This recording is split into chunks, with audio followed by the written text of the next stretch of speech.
Olá pessoal, aqui é Alexis Góes, fundador da Cambuí Produções e CEO da Umbu.tv. Novamente, estou aqui dando 30 dicas para usar a inteligência artificial nos editais culturais.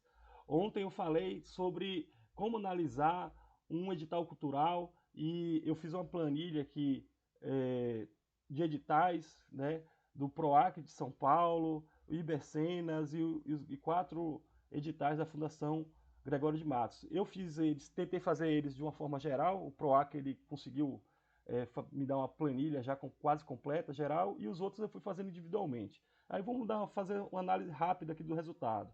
Ele conseguiu dar o nome do edital, qual é o edital, o nome, o objetivo, história em quadrinhos, esse daqui, depois o público-alvo, quem pode, né, pessoas físicas e jurídicas, residentes do Estado de São Paulo há mais de 2 anos, os critérios de avaliação, o valor por projeto, o período de inscrição, como é que é feita a avaliação, a divulgação do resultado, como é feito o pagamento, a documentação ele patinou aqui, conforme o edital, e inscrições ele deu o link aqui. Você vê que são os mesmos editais, ele aqui, algumas vezes ele colocou a definir conforme edital, ele não conseguiu identificar.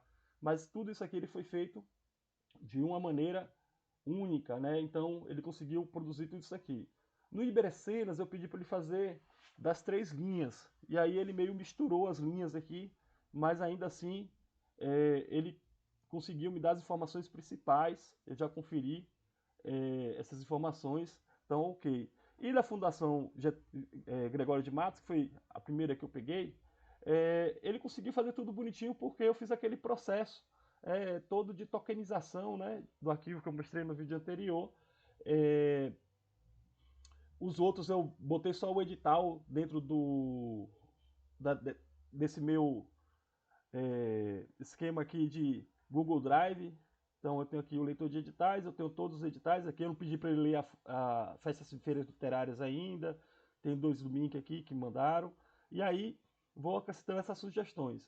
O que eu queria falar hoje para vocês? Primeira coisa, ontem a gente trabalhou com Gemini, hoje eu vou trabalhar com uma inteligência artificial diferente. Hoje nós vamos falar da Perplexity, que é também mais uma dessas inteligências artificiais aí. A vantagem dela é que ela já gratuitamente ela já pesquisa na internet também como o Gemini.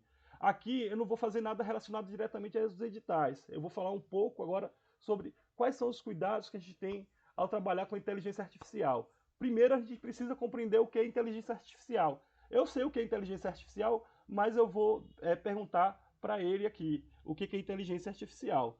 O que é inteligência artificial? Então ele vai falar que a inteligência artificial é um campo da ciência da computação para criar sistemas que possam realizar tarefas que normalmente requerem inteligência humana, como reconhecimento de padrões, tomada de decisões, aprendizado e adaptação, certo? Basicamente, inteligência artificial é, é um algoritmo que ele reconhece um padrão e com base nesse padrão ele gera um novo conteúdo. Ou seja, ele não gera novo conteúdo. O que gera novo conteúdo? Por exemplo, eu pergunto aqui, o que é inteligência humana para ele? E aí ele vai me dar as principais características. Tem uma característica aqui da inteligência humana que é a questão da cognitividade, que é a capacidade de processar informações, que parcialmente a inteligência artificial ela consegue fazer isso sim, é isso que nos ajuda muito grande, dá uma ajuda muito grande para a gente.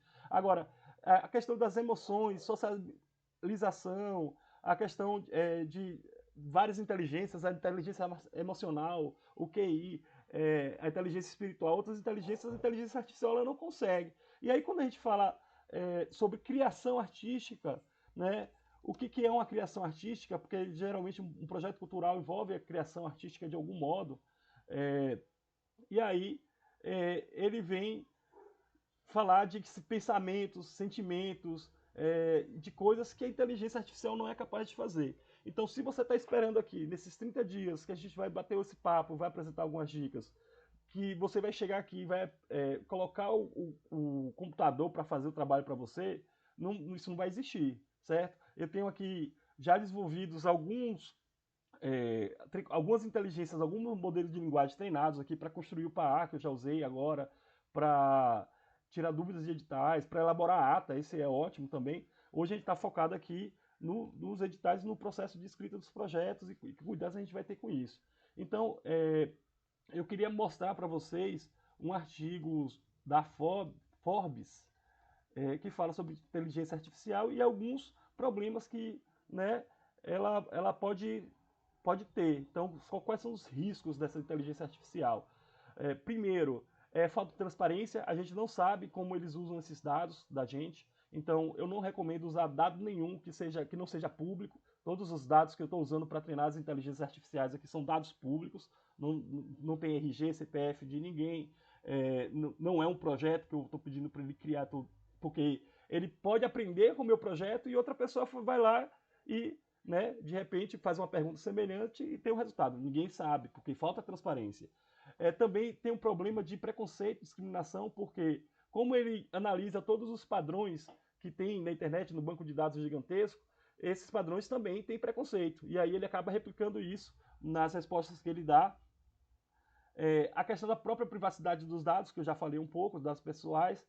Tem as questões dos dilemas éticos, risco de segurança, a concentração de poder, porque você acaba dando para essas organizações as informações que ajudam ela a ter mais poder, e a questão do trabalho, desigualdade econômica e todas as outras coisas aqui, que eu vou deixar o link aqui embaixo para vocês darem uma lida e refletir. Comentem aí o que vocês acham disso, né? Se vocês já usam inteligência artificial de alguma forma, porque isso vai me ajudar a bater esse papo com vocês, tá bom? Por hoje é só, o vídeo foi um pouquinho mais longo. Obrigado aí pela paciência e ao longo, né, desses 29 dias agora que faltam aí, eu vou soltando pílulas assim, com dicas. No próximo vídeo de amanhã, a gente vai também já voltar para uma questão mais prática, mas eu precisava alertar vocês desses cuidados que a gente precisa ter, que a gente não pode fazer um uso indiscriminado da inteligência artificial, tá bom? Grande abraço, até o próximo vídeo.